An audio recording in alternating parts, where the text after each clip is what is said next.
পবিত্র ঈদুল আজহার ছুটি শুরু হতে রাজধানী ছাড়ছে লাখো মানুষ, যার বড় একটি প্রভাব পড়ছে যমুনা সেতুতে। উত্তর ও দক্ষিণ পশ্চিমাঞ্চলের ২১ জেলার এই প্রবেশদ্বারে গত ২৪ ঘন্টায় রেকর্ড ৫৩,০০০-এরও বেশি যানবাহন পারাপার হয়েছে। আর এ থেকে টোল আদায় হয়েছে পৌনে ৪ কোটি টাকারও বেশি।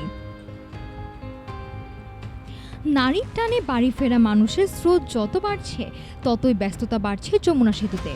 ঢাকার সাথে উত্তরবঙ্গের যোগাযোগের এই প্রধান সেতুটিতে এখন দিন-রাত একাকার।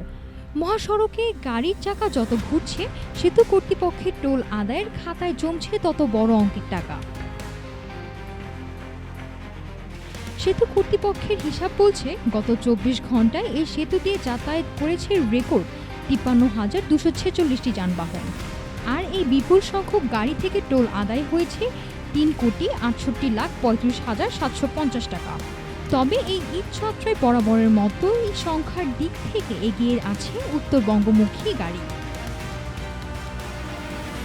সোমবার রাতের বৃষ্টি আর অতিরিক্ত যানবাহনের চাপে মহাসড়কের কিছু অংশে ধীরগতি আর জটলা তৈরি হলেও টোল প্লাজাগুলোতে গতি ধরে রাখতে সর্বোচ্চ চেষ্টা করছে কর্তৃপক্ষ। টোল বুথের সংখ্যা বাড়ানো এবং বাইকের জন্য আলাদা লেনের কারণে বিগত বছরগুলোর মতো এবার অন্তত টোল প্লাজায় ঘন্টার পর ঘন্টা আটকে থাকতে হচ্ছে না যাত্রীদের।